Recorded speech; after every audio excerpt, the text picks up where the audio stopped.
الحمد للہ رب العالمین والعاقبۃ للمتقین والصلاة والسلام علی سید الانبیاء والمرسلین صلی اللہ تعالی علیہ وعلی آلہ واصحابہ اجمعین. اما بعد فاعوذ باللہ من الشیطان الرجیم. بسم اللہ الرحمن الرحیم. یا ایہا الذین آمنوا کتب علیکم الصیام کما کتب علی الذین من قبلکم لعلکم تتقون. صدق اللہ العظیم. محترم دوست بزرگوں اور محترمہ مائیں اور بہنیں، رمضان کا مہینہ جب شروع ہوا تھا اور رمضان مہینے کا پہلا جمعہ تھا تو اسی آیت کریمہ کی ماتحتی میں رمضان کے بیانات کو میں نے شروع کیا تھا. ابھی رمضان قریب الختم ہے.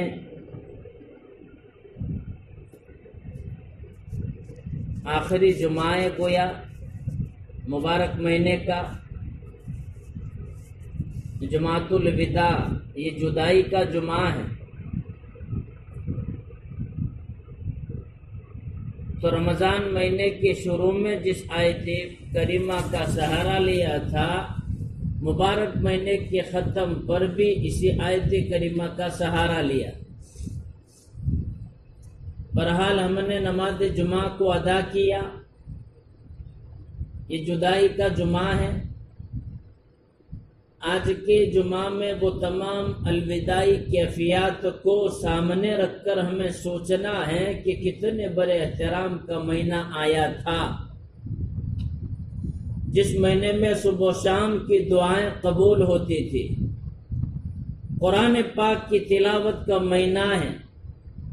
رمضان عظمت والا مہینہ، برکت والا مہینہ، ہدایت والا مہینہ، انعام والا مہینہ، لیلۃ القدر، 1000 مہینوں سے بہتر رات، ایسا بابرکت مہینہ جس میں اعتکاف جیسی نعمت، روزے جیسی نعمت، تراویح جیسی نعمت اس امت کو ملے. آج اس کی رخصتی کے دن آ رہے ہیں. الوداعی تقریب ہے. گویا میرا اور آپ کا جو جمع ہونا ہے جمعہ کی نسبت سے، یہ الوداعی تقریب ہے کہ ہم گویا رمضان المبارک کو الوداع کرنے کے واسطے جمع ہوئے ہیں. اس نسبت سے یہ ہماری تقریب ہے. پر اس بات کو نہ بھولے کہ الوداعی تقریب کتنی مشکل ہوتی ہے. اشارہ سمجھ لے. اپنی بیٹی کو جدا کرتے وقت اچھا کر کے روانہ کرتے ہیں، دوست کو الوداع کرتے ہیں، بہت دور تک الوداع کرنے کا اہتمام کرتے ہیں. بہرحال یہ جمعۃ الوداع، جدائی کا جمعہ، اب یہ جمعہ اپنی زندگی میں کبھی نہیں آئے گا.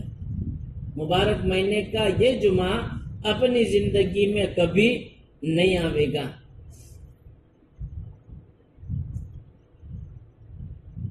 اب یہ مبارک مہینہ جو ہمیں ملا اور اس مبارک مہینے میں جو نعمتیں ہمیں ملی، اللہ کا شکر. جو عظمت والا مہینہ ہمیں ملا، جس کو ہم نے پایا، اللہ کا شکر. جس مبارک مہینے میں ہم نے نمازوں کو پڑھا، تراویح کا اہتمام کیا، عبادت کی، اللہ کا ذکر کیا. رمضان ایسا مہینہ جو بابرکت ہے. رمضان کے جانے پر اب غم نہیں،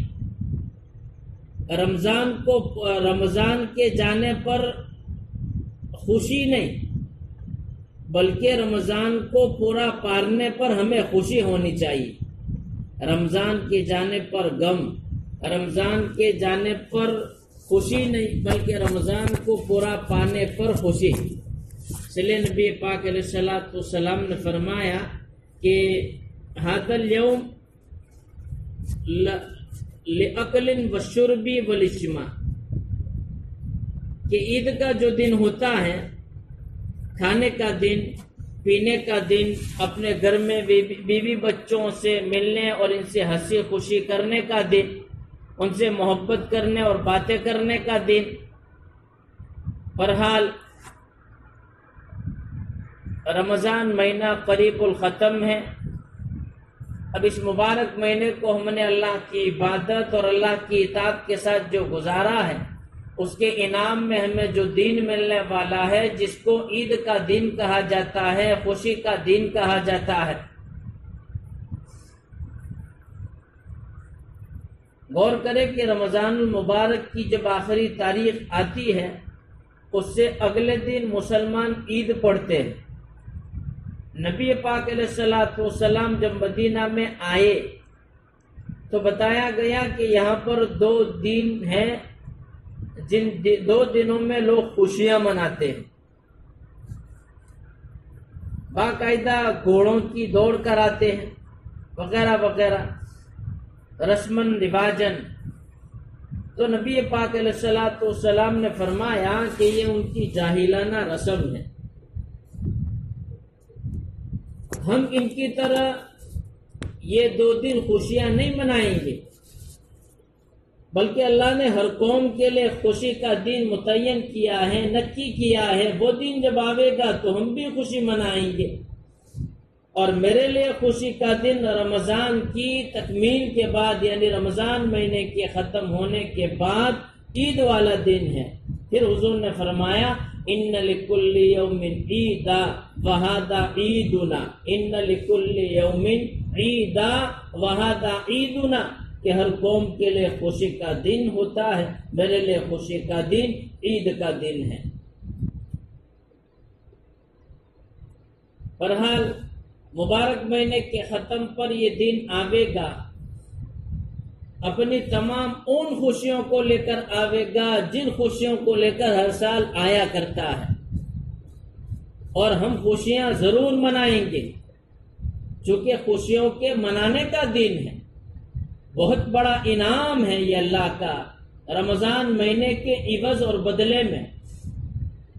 لیکن دوسرا اس کا ایک پہلو ہے جس کو بھی نہیں بھولیں گے، مطلب کہ عید کا دن ہے، خوشی کا دن ہے، خوشیاں منائیں گے، اور اس کا ایک دوسرا پہلو بھی ہے، اس کو بھی مد نظر رکھیں گے۔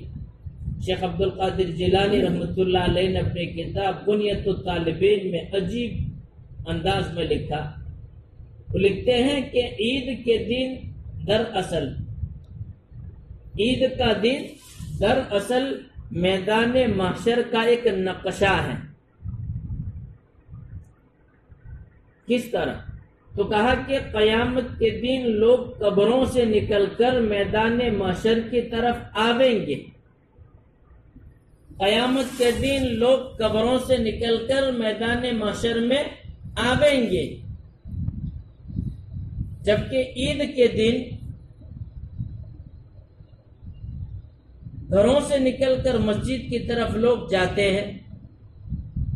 قیامت کے دن بھی کھلے میدان میں دنیا جمع ہوگی، عید کے دن بھی کھلے میدان میں لوگ جمع ہوتے ہیں عید کی نماز کے واسطے۔ قیامت کے دن بھی جزا اور سزا کا فیصلہ ہوگا، عید کے دن بھی پورا رمضان گزارنے کے بعد اس دن جزا اور سزا کا فیصلہ ہوگا۔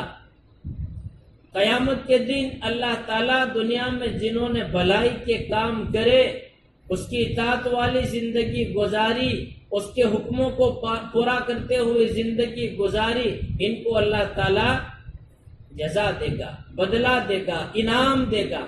اور جنہوں نے دنیاوی زندگی میں اللہ کو راضی کرتے ہوئے زندگی نہیں گزاری، اللہ کے احکامات کو توڑتے ہوئے، اس کی اطاعت کو چھوڑتے ہوئے، رسول اللہ کی سنتوں کو ٹھکراتے ہوئے زندگی گزاری، تو اللہ تبارک و تعالیٰ ایسے لوگوں کو قیامت کے دن سزا دے گا۔ کھلے میدان میں تو کہا کہ عید کے دن کھلے میدان میں نماز عید کے واسطے ہم جو جاتے ہیں یہاں بھی جزا اور سزا، وہ فیصلے کا دن تو یہ بھی فیصلے کا دن۔ قیامت کے دن جو لوگ نیک اور صالح ٹھہرائے جائیں گے ان کے چہرے نورانی اور روشنی کی وجہ سے جگمگا رہے ہوں گے، اور بدکار لوگوں کے چہرے اس دن سیاہ ہوں گے، کالے ہوں گے، جن کے چہروں پر ذلتی اور رسوائی چھائی ہوئی ہوگی۔ اسی طرح عید کے دن بھی جنہوں نے روزے رکھے ہیں، قرآن پاک کی تلاوت کی ہے، عبادت کا اہتمام کیا، اعتکاف کیا، اللہ کے راستے میں صدقہ اور خیرات کر کے اللہ کی رضا کو حاصل کیا، ان تمام لوگوں کے چہرے اس دن یعنی خوشی کے دن یعنی عید کے دن کھلکھلا رہے ہوں۔ اور جنہوں نے روزوں کو کھایا، رمضان مہینے کی بے-احترامی کی، بے شک اچھے کپڑے تو پہن لیے انہوں نے عید کے دن، پر عید کے دن اچھے کپڑے پہننا یہ عید کی خوشی نہیں۔ لیس العید لمن لبس الجدید انما العید لمن خاف بالوعید۔ امام غزالی رحمۃ اللہ علیہ نے غالباً اس کو لکھا ہے کہ لیس العید لمن لبس الجدید، کہ عید ان لوگوں کے واسطے نہیں جو نئے کپڑے پہن لے، انما العید لمن خاف بالوعید، بلکہ عید تو ان لوگوں کے واسطے ہیں جو ڈرے، وعید سے ڈرے، اللہ نے جو دھمکی دی، اللہ نے جو سزا بیان کی اس سے ڈرے۔ پھر آگے فرماتے لیس العید لمن تبخر بالعود انما العید للتائب الذی لا یعود، کہ عید ان لوگوں کے واسطے نہیں ہے جو خوشی پر فخر کرے یا گناہوں کی طرف دوبارہ واپس لوٹنے پر خوشی کا اظہار کرے، نہ، انما العید للتائب الذی لا یعود، بلکہ عید تو ان لوگوں کے واسطے ہے جو توبہ کرتے ہیں اپنے گناہوں پر، پھر ان گناہوں کی طرف دوبارہ لوٹ کر نہیں جاتے۔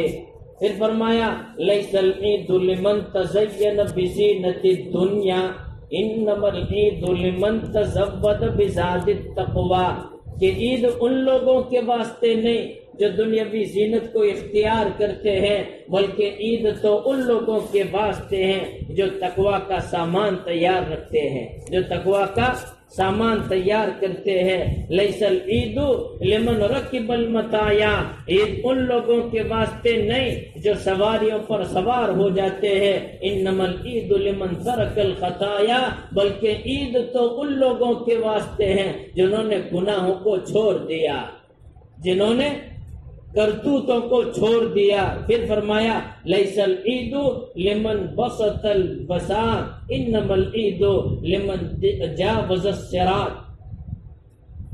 بہرحال یہ بات اس بات پر میں نے بتایا کہ بے احترامی کرنے والوں کے واسطے عید نہیں ہے، رمضان کے روزوں کو ضائع کرنے والے لوگوں کے واسطے عید نہیں، خوشی کا دن ہے اس کے اظہار کے واسطے اپنے بدن اور جسم کو اچھے اور عمدہ لباس کے ذریعے آراستہ اور پیراستہ کرنے والے لوگوں کے واسطے عید نہیں۔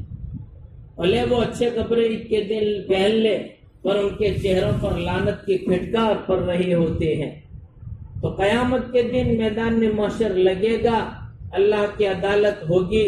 فرمایا اس دن بھی عید کی نماز کے بعد یعنی عید کے دن عید کی نماز کے بعد امام خطبہ دیتا ہے، اور اس کے خطبے کا جب اختتام ہوتا ہے تم اپنے گھروں کی طرف لوٹ رہے ہوتے ہو، تو اس وقت میدان محشر میں جزا اور سزا کے ایک نقشے کا عکس ہوتا ہے کہ اس وقت بھی فیصلے کے بعد جنتی جنت میں، جہنمی جہنم میں، اس وقت بھی نیک لوگ نعمتیں لے کر یعنی عید کے دن نماز عید کو ختم کرنے کے بعد نیک لوگ نعمتیں لے کر، مبارکبادیاں لے کر، اللہ کی طرف سے انعامات لے کر، خدا کی طرف سے بخشش کا گویا سامان لے کر اپنے گھروں کو لوٹ رہے ہوتے ہیں، جبکہ بدکار لوگ اس کا عکس، لوگوں پر لعنت برستی ہے، وہ لعنت لے کر اپنے گھروں پر واپس لوٹتے ہیں،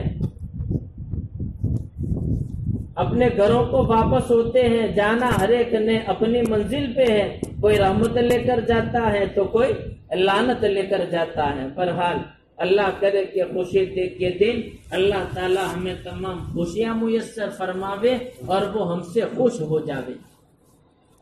تو یہ عید کے دن کے متعلق 2-3 باتیں عرض کی۔ اب ایک بات عرض کر کے بات کو ختم کرنا ہے، وہ ہے صدقۃ الفطر۔ صدقۃ الفطر دینا یہ واجب ہے۔ عید کے دن صدقہ فطر دینا یہ واجب ہے، ہر اس شخص پر جس پر زکوٰۃ لازم ہے اس پر صدقۃ الفطر بھی واجب ہے۔ لیکن ایک بات یہ بھی یاد رہے کہ زکوٰۃ تو واجب نہیں کسی آدمی پر، کوئی صاحب مال نہیں، نصاب کا مالک نہیں، لیکن عید کے دن صبح سے پہلے تلک اچانک اس کے پاس کہیں سے اتنا مال آ گیا کہ 52 تولے چاندی یا اس کی قیمت کی رقم اکٹھی اس پر ہو گئی تو اس پر بھی صدقہ فطر واجب ہے۔ یہ بات اس واسطے عرض کی جا رہی ہے کہ صاحب نصاب جو آدمی ہے اس کے پاس جو مال ہے جس میں زکوٰۃ لاگو ہوئی، اس مال پر سال کا گزرنا ضروری ہے، پر صدقہ فطر کے واسطے صاحب نصاب کے پاس جو مال ہے صدقہ فطر کی ادائیگی کے لیے اس کے واسطے سال کا گزرنا ضروری نہیں ہے۔ اسی طرح گھر میں ایسی چیز ہے جو ضرورت استعمال سے زیادہ ہے، جیسے ٹی وی، یہ استعمال کی چیز نہیں ہے، فریج گھر کے استعمال کی چیز ہے، یا ایسا لباس، بعض لوگوں کے پاس 20-25 بستر پڑے ہوتے ہیں، مشکل سے سال میں 8-10 بستر استعمال ہوتے ہیں، باقی پیٹیوں میں بند پڑے کپڑے، گدے، قالین، چٹائیاں وغیرہ، ان تمام چیزوں کی مالیت 52 تولے چاندی سے زائد ہے تو اس پر صدقہ فطر دینا واجب ہے۔ بلکہ حدیث پاک میں تو نبی پاک علیہ الصلوۃ والسلام نے واضح الفاظ میں فرمایا کہ امیر بھی دے انے غریب بھی دے، صدقہ فطر امیر بھی دے انے غریب بھی دے، بڑا بھی دے انے چھوٹا بھی دے۔ اسی طرح آزاد کے متعلق بھی بات بولتی ہے کہ آزاد آدمی بھی دے اور غلام بھی دے۔ تو پوچھا گیا اللہ کے نبی صلی اللہ تعالی علیہ وسلم سے کہ اللہ کے رسول، غلاموں کی طرف سے جو ان کا مالک آزاد ہے اس کے ذمہ ہے وہ صدقہ فطر دے، جن کے پاس یہ کھانا کھاتے ہیں، دن رات رہتے ہیں، وہ ان کی طرف سے ادا کرے، چھوٹے کم عمر بچوں کی طرف سے ان کا والد ادا کرے، ہاں عورت اپنا صدقہ فطر خود ادا کرے۔ یہ علیحدہ بات ہے کہ ایک دوسرے کی طرف دے دے تو یہ جائز ہے، شوہر بیوی کی طرف سے، بیوی شوہر کی طرف سے صدقہ فطر ادا کرے تو یہ جائز ہے، پر صدقہ فطر عورت اپنا خود ادا کرے۔ یہ بات ذہن میں رکھے کہ عید کی صبح کو طلوع فجر سے پہلے کوئی بچہ پیدا ہوا ہے، اس کی طرف سے بھی صدقہ فطر دینا واجب ہے۔ تو بہرحال یہ بات ہوئی صدقہ فطر کے وجوب کی۔ اب اس میں جو فائدے ہیں اس کے متعلق دیکھیں، نبی پاک علیہ الصلوۃ والسلام نے فرمایا صدقۃ الفطر دینے کے 2 فائدے۔ ابن عباس رضی اللہ تعالیٰ عنہما غالباً اس روایت کو نقل کرتے ہیں کہ فرض رسول اللہ صلی اللہ تعالیٰ علیہ وسلم زکوٰۃ الفطر طہرۃ للصائم من اللغو والفرس وطعمۃ للمساکین۔ کتنا بڑا فائدہ! من اداها قبل الصلاة فهي زکاة مقبولة ومن اداها بعد الصلاة فهي صدقة من الصدقات۔ رمضان کے ختم پر صدقہ فطر کے متعلق ہمیشہ میں یہ بات بتاتا ہوں، صدقۃ الفطر کے فوائد میں، کہ جس میں دو فائدے، ایک فائدہ تو یہ کہ صدقہ اور خیرات کرنے سے پورے رمضان میں ہم سے تھوڑی بہت غلطیاں ہو گئی ہیں، جو کوتاہیاں ہو گئی، بے راہ رویاں ہو گئی، کسی سے بد کلامی ہو گئی، کسی سے فحش کلامی، لغو، بیکار، بے حیائی، بے شرمی کی باتیں ہو گئی، زیادتیاں ہو گئی، نوافل کا اہتمام پورا نہیں کیا، ارے نوافل کو چھوڑے، سنن، ایسی سنن جس کا تعلق سنت موقدہ سے ہے، یہاں تلک سنت موقدہ تلک کا اہتمام ہم سے پورا نہیں ہوا، تلاوت مکمل ہم نے نہیں کی، یا نماز تراویح کو چھوڑ دیا، کچھ پڑھی کچھ نہیں پڑھی، اور روزے میں کچھ لغو باتیں ہو گئی۔ فرمایا کہ صدقہ فطر کے ادا کرنے سے اللہ تعالیٰ تمہاری وہ تمام کوتاہیاں معاف کر کے اور روزے کو شرف قبولیت بخشتے ہیں۔ تو اتنا بڑا فائدہ ہے، اب بھی ہم اتنے بڑے فائدے کے پیش نظر صدقہ فطر ادا نہ کرے تو ہم سے بڑا محروم القسمت کون ہوگا۔ حدیث پاک میں بلکہ ایک اور جملہ بیان کرتے ہیں نبی پاک علیہ الصلوۃ والسلام کہ صدقہ فطر دیتا ہے اس کے روزے مقبولیت میں اور کوئی چیز رکاوٹ نہیں رہ سکتی، براہ راست اس کے روزے قبول ہو جاتے ہیں۔ تو ایک فائدہ تو یہ ہوا کہ ہم سے جو کچھ تھوڑی بہت غلطیاں ہو گئی وہ معاف کر دی جاوے گی، اور صدقہ فطر کا دوسرا فائدہ نبی پاک علیہ الصلوۃ والسلام نے یہ بیان فرمایا کہ طعمۃ للمساکین، مسکینوں کے واسطے کھانے پینے اور غذا کا سبب بن جائے گا۔ عید کے دن عید کی خوشیوں کو ظاہر کرنے کے واسطے ہم نے ہمارے لیے نئے کپڑے، نئے چمپل، نئے جوتے، نیا رومال، نئی ٹوپی، نیا کیپ وغیرہ وغیرہ جن چیزوں سے خوشیوں کا اظہار ہوتا ہے ان تمام چیزوں کو ہم نے خریدا۔ بغل میں اڑوس اور پڑوس میں یتیم اولاد تھی جن کے ماتھے پر شفقت کا ہاتھ پھیرنے والا کوئی نہیں تھا، عید کی خوشیاں ظاہر کرنے کے واسطے عید کے سامان کو لا دینے والا کوئی نہیں تھا، تو کہا کہ ہمارا صدقہ فطر اگر ان کے پاس پہنچ گیا اور ان پیسوں کے ذریعے انہوں نے عید کے دن کے سامانوں کو خرید لیا اور عید کی خوشیوں میں ہمارے ساتھ شامل ہو گئے تو ان کی عید کتنی اچھی بنے گی، وہ کتنے اچھے انداز میں ہمارے ساتھ عید منائیں گے، جس طرح ہم عید کی خوشیاں ظاہر کریں گے وہ بھی ظاہر کریں گے۔ تو اس کا ایک دوسرا بہت بڑا فائدہ ہے۔ پھر آگے فرمایا من اداها قبل الصلاۃ، جس نے عید کی نماز سے پہلے صدقہ فطر کو ادا کیا تو یہ جو ہے اس کے مقبول زکوٰۃ ہوگی، مقبول صدقہ ہوگا، اور نماز کے بعد اگر کسی نے ادا کیا اس کو تو یہ نفل صدقہ مانا جاوے گا، یہ نفل صدقہ مانا جاوے گا۔ بہرحال عید کے دن صدقہ فطر کو ادا کرنے کا وقت اور حکم ہے، پر عید کے 2 دن پہلے، ہفتے پہلے بھی صدقۃ فطر کو اگر ہم ادا کرنا چاہے تو کر سکتے ہیں۔ اب تلک اگر کسی نے صدقہ فطر کو ادا نہیں کیا ہے تو وہ ادا کر لے۔ میں نے یہ بات بتائی نا کہ غریبوں تلک ہماری یہ صدقہ فطر کی رقم پہنچے گی تو عید کی خوشیوں کے سامان کو یہ لوگ خرید سکیں گے۔